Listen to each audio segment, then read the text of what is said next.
अस्सलाम वालेकुम दोस्तों, आप देख रहे हैं ट्रिब्यूटर्स चैनल। आज हम आपके लेके आए न्यू वीडियो किचन में ज़ाती अफज़ान सेहत की हिफाजती टिप्स। चैनल को सब्सक्राइब करें, लाइक करें, शेयर करें, कमेंट करें और बेल आइकन को प्रेस करें ताकि हमारी आने वाली वीडियो सबसे पहले आपको मिले। शुक्रिया। आइए वीडियो शुरू करते हैं। किचन में ज़ाती अफज़ान सेहत की हिफाजती टिप्स। ज़ाती अफज़ान सेहत अक्सर फूड पॉइजनिंग के केस की वजह बनते हैं, फिर भी अक्सर फूड सेफ्टी के मामले में इसको फ़कीयत नहीं दी जाती। अपने किचन स्टाफ के ज़ाती अफज़ान सेहत की जांच नहायत अहम है ताकि खाने को आलूदगी से बचाया जा सके।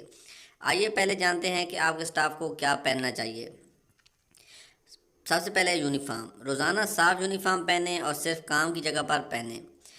आगे एप्रन। अलग अलग तैयारी के स्टेशन पर अलग एप्रन पहने, मसलन सी फूड और सब्जियाँ।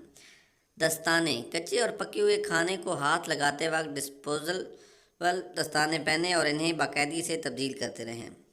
जूते। सिर्फ फिसलने से महफूज और मुकम्मल ढांपने वाले जूते पहने। टोपी। खाने में बालों के गिरने से बचने के लिए हर रोज़ साफ़ सुथरी टोपियाँ पहने। जौहरात। हाथों और उंगलियों पर सारे ज़ेवरात को हटा दें। मास्क। कोरोना वायरस की सूरत हाल के दौरान बावर्ची खाने में हर रोज़ एक साफ़ मास्क पहनें। किचन में हिफाजती टिप्स। खाने के औकात में मसरूफियात बढ़ जाती हैं और ऐसे वक्त में आप नहीं चाहेंगे कि किचन में कोई ज़ख्मी हो। पेश हैं चंद तरीके जिनसे आप ऐसा कोई भी हादसा होने की खदशे से बच सकते हैं। जल्दबाजी से गुरेज करें। किचन में जल्दबाजी या इधर उधर भागने से गुरेज करें।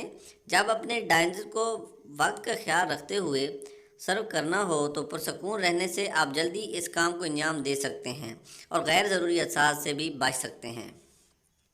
चूल्हे पर हमेशा नज़र रखें। चूल्हे को कभी भी नज़रअंदाज मत करें। खाली जलती हुई आग कभी भी पूरे किचन को अपनी लपेट में ले सकती है। गैस के साथ एहतियात बरतें। जिस वक्त चूल्हा इस्तेमाल में ना हो उस वक्त गैस बंद कर दें ताकि किसी किस्म की आग या धमाके का खदशा ना हो। ख़तरनाक चीज़ों को हिफाजत से रखें। तेज़ धार या गर्म चीज़ों को खुले या छुपे कोनों में ना रखें। खाने के औकात में किचन स्टाफ इन ख़तरनाक चीज़ों से बेखबर हो सकता है। ऐसी चीज़ों को महफूज जगह पर रखें। सही औजार इस्तेमाल करें। मतलूबा मकसद के मुताबिक सही साजो सामान और बर्तन इस्तेमाल करें। इब्तिदाई तिब्बी इमदाद का बक्स अपने पास रखें। हमेशा इब्तिदाई तिब्बी इमदाद का बक्स और आग बुझाने का आला इस्तेमाल की मियाद ख़त्म ना हो। किचन में सिर्फ शेफ नहीं बल्कि हर किसी को अपना किरदार निभाना चाहिए। होशियार रहने और नज़्म ज़ब्त कायम रखने से न सिर्फ हादसात से बचा जा सकता है बल्कि साथ काम करने वालों की भी जान बच सकती है। वीडियो देखने का बहुत शुक्रिया। अगली वीडियो तक के लिए अल्लाह हाफ़िज़।